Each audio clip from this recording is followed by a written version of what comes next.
has it been for students since the University of Houston moved its College of Technology school to Sugar Land? And have we finally got a fix to our water billing issues? Plus, a new study spotlights some disturbing results since the state outlawed all abortions. Trigger warning to some of our listeners, we talk about the state's abortion plan and the study that centers an increase in rape-related pregnancies. It's Friday, January 6, 2024. I'm the executive producer, Dina Kesbeh, in for our host, Raheel Ramdan Ali. And here's what Houston's talking about. Evan, Antrechelle, it has been so long since I sat down to chat with y'all. How are y'all doing today? What's up? A little soggy, but doing all right. Soggy is a right way to describe it. Okay, before we jump in, I have to ask, because we've been debating internally about this. We had a show about fried chicken, the best spots in Houston. Where do y'all go for fried chicken? Oh, baby, that's easy. Ain't Ruthie House. That's it. Oh, wait, is that a place? No. Well, yeah, it's my Aunt Ruthie's house. That is it. My Aunt Ruthie has been making the best fried chicken since, I'll say my first time recognizing it since 1985. That's when I was 5 years old and remembering how wonderful it was. But Aunt Ruthie has made the best fried chicken ever in life. And I heard that since she was 13 years old. So this is a long, my mama can't make no fried chicken like Aunt Ruthie. Aunt Deborah can't make no fried chicken like Aunt Ruthie. My grandmother can't make no fried chicken like Aunt Ruthie. Even my husband, who's a wonderful chef, cannot make no fried chicken like Aunt Ruthie. But y'all probably can't come eat for Aunt Ruthie's fried chicken. So if you want some fried chicken that is almost similar to Aunt Ruthie's fried chicken, go to the Breakfast Club. They fried chicken is so good. And it's like the inside, when you bite into it, it's so crispy. And then on the inside, the meat is so juicy. Go to the Breakfast Club for chicken and waffles. Matter of fact, just go there for the chicken. It's good. Fair. What about you, Evan? I'm on the totally different end of the spectrum. I like Dak and Bop. I like the... No. Yeah. Evan. What? Yes. Okay. That is a strong tie. Dak and Bop, yes. Yeah. Korean fried chicken. Yep. We're It's together. real good. Korean fried chicken is it's good. so crunchy. It's so meaty. It's delicious. Yes. And yeah. every now and then, if I can get up there, I'll go to Barbecue Inn for the fried chicken. But I don't think it's as good. Okay, Evan. Yeah. Evan, I have to admit, now that when they've moved that location from the museum district and they have it elsewhere, it's not the same. Really? To us. And we used to, my husband and I, when we were dating at Texas Southern University, we would go to Dak and Bop on the regular, and we were broke college kids. So to let you know, that's how good that chicken was. When we ever got a little change, but we would go to Dak and Bop. Right there in the museum district down the street, we would go to Dak and Bop. And yes, Evan, Dak and Bop got some good old fried Korean chicken. It's the best. It is the best. It's so crunchy, so fresh. All right, y'all made me hungry. I don't know how I'm going to get through the rest of this, but let's dig into it. Let's talk about the top story of the week. Kick it off for us, Antrechelle. So listen, y'all know I am urban culture, pop culture guru. Y'all know I like a little fun. I'm about to switch it up on y'all today. I got a little political stance. It's something that I don't normally do. Evan eyes got big because he know that ain't my jam. But we got to talk about this. My good soror up in the White House, Kamala Harris, reacts to the Texas rape-related pregnancies report. Earlier this week, first reported by the Houston Chronicle, there was a highlight that estimated 26,313 rape-related pregnancies in Texas after the state implemented its full abortion ban. As you guys know, after the Roe versus Wade, they came out and said that they banned all abortions and everything went crazy. Now, here's what Kamala Harris has to say about it. She said women across our nation should not be subject to extreme and oppressive laws that dictate what they can do with their bodies, including and especially after surviving a violent crime. Now, Harris said in a statement to the Chronicle, as a lifelong fighter for the health and well-being of women and children, it's immoral The women of Texas and women of America deserve the freedom to make these personal decisions without the government telling them what to do. And she said, I quote, I will continue to fight for the fundamental freedoms of everyone throughout the country. Now, this study was published this past Wednesday in the Journal of the American Medical Association, helped quantify the magnitude of the state's abortion law, and said one of the authors, Dr. Carrie White of the Resound Research for Reproductive Health, Texas abortion laws do not offer exceptions for rape or incest. This is serious. I am very excited that people all across the globe are in support of changing these laws and doing something about them, because that is a very terrible thing to find out if a young girl gets raped, becomes pregnant. There's nothing she can do about it. And I mean, abortion is a touchy subject, but it's bigger than that, guys. It's that women need control of their own bodies, period. Yes, I'm with you. I second that. Like reading that, I was like, my jaw dropped, but it was also kind of like you almost see it happening because, putting such a heavy law and banning abortion completely, you kind of can see what the horrific effects of it are going to be. And from what I read from the study is that it's the highest estimate among the 14 states that have the total abortion bans, with Texas having the largest population. I mean, it really puts everything into perspective that while these laws are happening and going on at the top, it seems there's a huge disconnect between how it's really going to impact the people. Evan, what do you think? I mean, I think it's clear that this is going to be the top issue of the 2024 election, at least if Joe Biden and Kamala Harris have anything to say about it. They really want to run on this.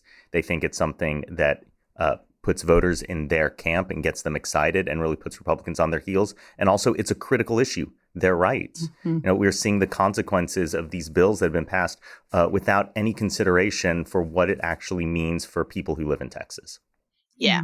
Absolutely. Yeah. Absolutely. I'm excited about this. And y'all know I'm not a political girly, but this definitely caught my full attention. And I will be keeping up with this because this story is still developing. Yeah, definitely. Me too. What about you, Evan? What do you think the biggest story was this week? Now, I am going political as usual, but I think the biggest story this week is that felony court judge Frank Aguilar has been formally charged with assault of a family member. I think it is incredible when the people who are in charge of our criminal justice system end up involved in it. Now, what happened, you may remember that back on New Year's Eve, about 3:30 in the morning, police responded to a call of a woman who had blood coming out of her nose and marks on her neck from a likely assault, and the assaulter was Aguilar. But what really stands out to me was that back in 2018, when he first ran, I was on the Houston Chronicle editorial board, and I remember writing that he seemed to have no campaign website. He wasn't really running in any active way. He just had his name on the ballot. But as a former magistrate, he'd been charged in 2010 with assault of a family member. And at the time we wrote, don't vote for this guy. He's got a sketchy background and he's not really out there willing to answer questions about it. But it was a big sweep year for Democrats. He won anyways. And here we are now. So let me say, as we get into the primary elections in February and March and the general election in October and November, pay attention to those endorsements. Don't just vote straight ticket. There's always a candidate or two on the list you think, I could go without him. Wow. Oh, scandalo. Yeah, my that is pretty God. scandalous. Is he out on bond now, or is he still? Oh, he's out on bond. He got out on bond right away. This is a misdemeanor charge, so he's not likely to be held for any extended period of time. But, even if you think that, well, maybe he's innocent, he's entitled to due process, which is all true, you don't want a judge with this hanging over them. You want an elected official who can focus on their job. Yeah. Absolutely. Yeah, of course. Ooh, that is rough. Yeah, that's heavy. Now, we'll see what happens, whether he pleads guilty, whether he goes to trial. That still needs to be determined. But I'm curious to see how this all goes down. Yeah, me too. It definitely won't be easy for sure. So for me, the biggest story is It actually pertains to something that we've covered in the past, but is still unresolved. Y'all, it's these insane water bill charges that people still are getting. Mayor Turner said that he was going to try to resolve that. He did like one last push before he was out the door, moved on. And yet people are still getting bills for water that's like not even water that they use, not even on their property anymore. And there was one part that stood out to me from the story that was done by Click to Houston, KPRC, was Ellen Garcia. She had said that she had stopped the monthly bills from the water department. They weren't getting any more, but they were still charging her. And it was from a meter that wasn't even on her property and wasn't even attached to her home for the last 20 years. I'm like, how do you still get charged for that? And then they said that if she just wants to completely resolve this issue, what she has to do is pay a plumber more than $1,000 to remove the meter from the ground. And it's just like, why does the person have to pay for it to be removed? Shouldn't it be on the city to have that completely resolved? And the water department, y'all, made $3.5 million. This is from KPRC's estimation, from billing customers with vacant lots in the last 2 years. No way. Yeah, that's money that's not really theirs. No, you guys, that's crazy. Imagine being one of these people. Oh my God, I don't know what I would do. I really don't know what I would do. Like, this made me go check my water bill because I'm definitely not a person who pays attention to bills like that. I'm just like, okay, and I'll pay it. Now y'all got me going to check. Now, bless the Lord that I haven't received an astronomical water bill, but now y'all got me nervous. I will be checking my City of Houston water bill. Yeah, I mean, you would think it would be resolved because, City Council had voted to change the ordinance in December to give those customers a way to stop these never-ending changes. But even with that, the water department is still sending monthly bills without letting those people know that there's a way to make them stop. So it's like, why are y'all out here scamming people? I don't understand. The mayoral election was all about public safety. But if you look at what the top calls are to 311, what the top complaints are, it's about water issues. It really is. And you hope that you can find a way for City Hall to focus on that. And there's not just a simple straight up solution like hire more cops like they want to do for public safety. You really have to figure out what are the systemic issues we've got going on here. And I've got to say, as someone who lives in West University and not City of Houston, we had an interesting issue where we had someone come out to work on our pool. They turned on the water. They forgot to turn it off after they left. And we were out of town at the time, and the water was going up and up and up. The city saw on their own meter system that our water just kept flowing. They presumed we had a leak, so they came out without us even home and turned off the water for us. Wow. Now, it was a little spooky when we got home, and we're like, where's the water? But we called up the city. God. They showed up and turned it back on again for us once we figured out what was going on. That was really great of them. You've got to wonder what it takes for a city that has 2 million people rather than like 15,000 people to do something like that. Yeah. All I know is that this is a big problem and we need a solution and we need it fast. And y'all keep on it. Check those bills. Don't let them like scam you out of your own money. It's rough out there. All right, let's talk about a story that should have got more attention. Antrechelle, what do you think needs a lot more attention? Listen, I don't know if it needs more attention, but it's definitely got me excited. Margaritaville Resort is coming to Galveston. Yes, guys, if you have not heard of the Margaritaville Resort, you are going to be excited because it's just coming to Galveston. If you know, Galveston is 45 minutes away from Houston, 30 minutes if you got a heavy foot like me and my family. But it is coming to Galveston. The developers have put in $250 million to build this beautiful resort, complete with 334 rooms, 4 restaurants, a ballroom. They got pickleball courts, family entertainment center with the arcade, a lazy river, and an adult pool, baby.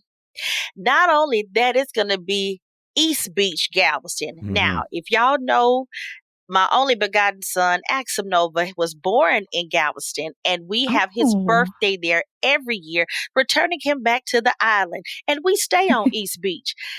East Beach is a little bougie, okay? Mhm. I'm a bougie kind of girl, okay? Now, it's going to be on East Beach. I am so excited. And this is going to be overlooking the Galveston water.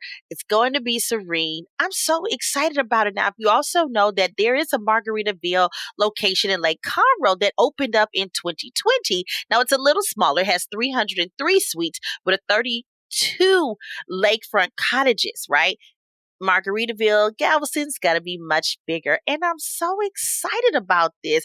I didn't know. So I was like, what? I was gassed. I was excited. I yelled. I told my husband about this. He was like, I don't think the people of East Beach going to be happy about this. Boy, who cares? We're going to Margaritaville for the water park. They might not be happy because this is totally going to boost tourism. I feel like people are going to be flying in. That's right. I think he just thought about like, man, East Beach is normally private for us. We're going to get a whole lot of company. Probably not, because if you know about Margaritaville, it's a little expensive, okay? This is a pretty penny, and this is brand new. It's a resort. Yeah, get ready to spend some dollars, y'all. Get ready to spend some money, and I'm so excited about this.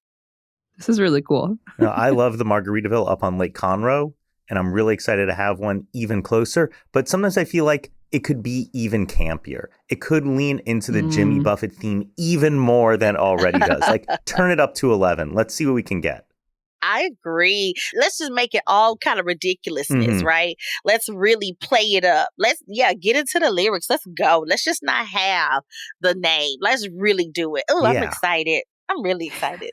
It's going to be great. What about you, Evan? What's a story that should have gotten more attention? So I think an overlooked story this week is the fact that Nikki Haley's campaign has said that they're really betting on the Texas Republican primary coming up in March. Now, this former South Carolina governor and UN ambassador is the last remaining challenger to Trump in the Republican primary for president. And as Patrick Svitek in the Texas Tribune has pointed out, her campaign has identified Texas as an opportunity to pick up some key support. But why Texas? Well, it's because we have an open primary. You have to pick the Democratic candidates or the Republican candidates to vote, but anyone can do it. Independents and Democrats can vote in the Republican primary and potentially vote for Nikki Haley. So look forward to ads, campaign events, and a media focus on Texas and all of the millions of voters in Houston, presuming that Nikki Haley survives past the South Carolina primary on February 24th. But there's another reason why this is a big story. Nikki Haley's campaign announcement has sparked Republican primary insiders to demand that Texas switch over to closed primaries. Under that system, you can only vote in the primary if you're a registered member of the party. And that's really bad because it gives more power to political insiders, less power to regular Texas voters. I mean, say that you're a Democrat and you live in a Republican gerrymandered district. Basically, you wouldn't be able to vote for the candidates or flip-flop. Say you're a Republican in Harris County and you don't like some of the judges. Well, you go turn out in the Democratic primary and you vote them out. In fact, that's what happened in the last cycle. And also think of those independents who aren't really a member of either party. You know, the folks who are those McCain, Romney, Clinton, Biden voters, or the people who are Obama, Trump voters who maybe flip back and forth. You vote for one party at the top of the ticket, you flip going down ballot. You know, you don't really have anywhere to go. So in this Republican primary, there's going to be a non-binding question about closed primaries, and I hope folks vote no. Do you think they will? I think the Republican primary already has some hardcore voters turning out, and I think they like the idea of that Republicans should be the only ones voting in the Republican primary. But, you know, if you want to grow your party, if you want to get more voters, you want an open door to folks. Think about all the Hispanic voters in the Valley who were Democrats forever but are starting to vote Republican. Do you want to welcome them into the party, or do you want to say, stay away? But Republicans keep winning elections, so, you know, I don't think my advice is going to carry any weight. Oh, I guess we're definitely going to keep our eye on that. Should be interesting to see how it plays out for sure. For me, the story that should have gotten more attention is going to be a little bit of bad press for the U of H, my alma mater. And I feel bad, but we got to talk about it. All right. So they had moved the College of Technology to Sugar Land last year, but they didn't really figure out how they would get students to the satellite campus. So there's like chaos happening because students are like waiting in line for permits, can't even get a permit. Like the shuttle buses were intended to take students to and from Sugar Land and from the main campus.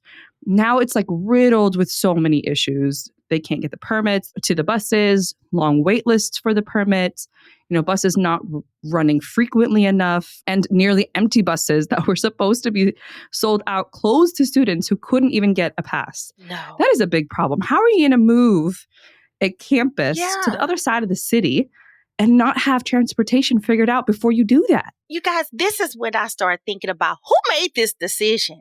Like, were there students even involved in this? And as a person who works for the U of H system, these are decisions and processes that I'm often a part of. These are often times where I go, y'all, have we talked to the students about this? Have we done a student poll about this? Because although this may make sense to us, it may not make sense to the students. And this was definitely a ball drop of saying, did we ask the students what they feel about this? Or why did we think this would need to go to Sugarland?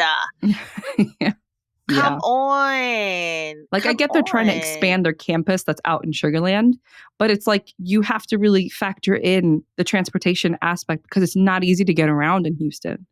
And to do this to students, messed up. Wait. So explain this to me. If you're like a student and you're on the main UH campus, you can have classes at the Sugarland campus. Yes. And you've got to take a shuttle all the way out to Sugarland for your class. If you want those particular classes, you said it's the Science and From Technology. the College of Technology. College of Technology. They moved the entire College of Technology all the way to Sugarland, which that's ridiculous. If you're going to have a satellite campus, it needs to be a remote satellite campus that operates on its own. So therefore, if you're in the Science and Technology Center or a major, you're pretty much going to have to pack it up and go to Sugarland. And God forbid if you got any classes on the main campus, they didn't think that out through. No, not good. Bad form, UH. Bad form. It is a satellite campus, but the issue like that I have is like U of H is so far from Sugarland. Like, how have you not factored that in and smoothed that out? Like, parking already at U of H is abysmal. And that's from my time. And now it's even worse and so expensive. And now they're just like forcing kids to kind of figure it out, even though they're paying their tuition, they're paying all the costs and dues that they need to pay. But how is it that the campus has kind of left it up to the students to figure out that? No, that's what you said. They forced the students, and that ain't good. Come on, y'all. That's bad. This is what we're Really doing this for. People don't realize, listen, higher education professionals and administrators are too far removed from what makes it better for the students. And I've said this, and I say it, and I'm often saying this in these meetings because I am senior leadership in higher education. We're too far removed, guys. Let's get some students in here. That's who's going to impact this, and let's make it matter. This is why the SGA needs to be involved. This is why the student groups, the science and technology students should have had a representative in there fighting for this. And maybe they did, and they just felt like their voice was not being heard. It's not good. Yeah. Either way, U of H, y'all got to fix this. This is a problem. Yep. All right, let's talk about something happy. Let's bring up the mood a little bit, if we can. Antrechelle, what is bringing you joy this week? Baby, ain't nothing more Texas than Bluebell ice cream. And my moment of joy this week is Bluebell is coming out with a cinnamon twist ice cream. This made me so happy. So happy. I got so excited when Bluebell announced its cinnamon twist ice cream. And get this, everybody, it will be on shelves Monday for a limited time only. Now, they have put a twist on the popular pastry by turning it into a great tasting ice cream. And get this, it will combine brown sugar, cinnamon, with cinnamon bun dough pieces with an icing swirl. Y'all not ready for this. Hell, I'm not ready for this. You understand me? I'm not ready for this. This is about to be a dream. Oh my God. I don't even know what to do. Here's my issue with this, okay? And I'm not trying to shoot up any fire your way at Bluebell, but this could taste really nasty. What? Like, honestly, this could taste really nasty. Have you ever had a cinnamon dolce latte? I've had the latte. Have you ever had horchata? Yes, those are amazing. That's but in what ice this cream, is. I've never had good ice cream. That's the problem. Girl, what you That's think? the problem. What do you think? It's milk. What do you think of It's milk. Like Ben and Jerry's. Okay, I stand Ben and Jerry's. Love them. And they had like a cinnamon twist flavor. And I was so excited because I love anything cinnamon. But it just wasn't hitting. Like, that's the problem. It's like it tasted a bit artificial. Like the cinnamon didn't taste real. Let me tell you why. Because it wasn't Bluebell. That's why I didn't hit, okay? Because it wasn't Bluebell. And Bluebell, when I tell you, I already know this going to be good. Matter of fact, I'll do a video and I'm going to send it to Dina and we'll put it on the CityCast social medias. Look, ain't nobody approved this. I just did it. I said it. This was happening. And we're going to eat Bluebell ice cream. Send it my way. I'm going to send it to you. But it's got to be an honest review, even if you're a Bluebell fan. If it tastes nasty, seen my you got to tell us. You know, I can't lie. That's true. You're legit. Absolutely honest. And I will definitely give you the straight tea. Matter of fact, my team, a senior leadership retreat, we're going to Bluebell in Brenham, Texas. Maybe they'll give us a sneak peek and have some. And maybe I'll have that. Would be so loud to have it at Bluebell. That would be legit. That would we be tried legit. it before everybody else. I know. Okay. I'm excited. Tell us how it goes. Evan, what about you? What's bringing you joy? What's bringing me joy is that, 2 weeks ago, I had talked on CityCast about how I was doing a Q&A with candidates for the Meyerland Democrats. But that event was delayed because of the freeze we had. So now it's going to be this Monday, and I'm really looking forward to it. I'm talking to the candidates in Senate District 15 who are replacing newly elected Mayor Whitmire, Constable Precinct 5, and the tax assessor collector race as well. And I think the DA candidates are going to be there to speak, though I don't think I'm talking to them. So it's going to be Monday, 6:30 at the Faith Lutheran Church on Bel Air. Show up, learn about the candidates. That's going to be so fun. Be sure to tell us how it goes. For me, the moment of joy, I don't know if y'all have heard of our local band, the Mathletes. Such a cool name. They are back, y'all. They're back and they're performing tonight at 8 p.m. at the White Oak Music Hall. Tickets are pretty cheap. Tickets are on sale. Get it. Go check them out. Support your local musicians. I mean, it's pretty legit that they're back. It's pretty That's cool. dope. I had no idea you were a Mathletes fan. They're cool. I went to high school with Joe Mathlete himself.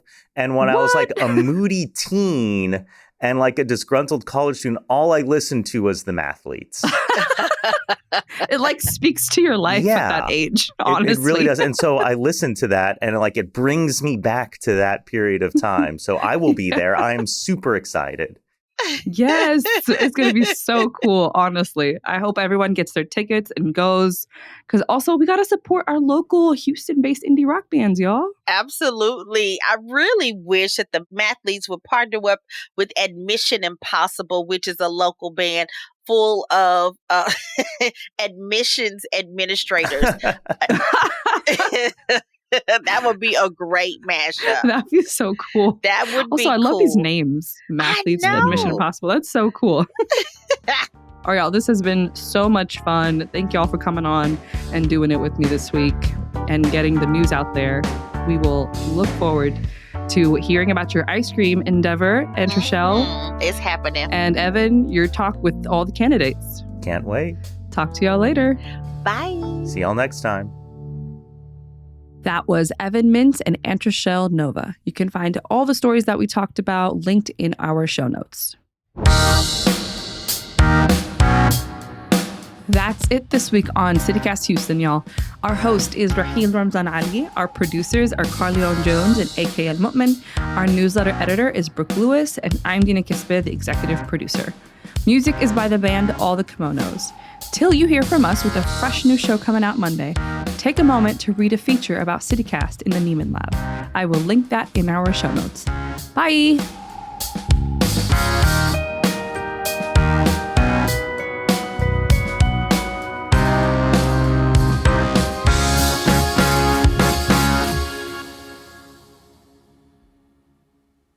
It's Friday, January 26th, 2022.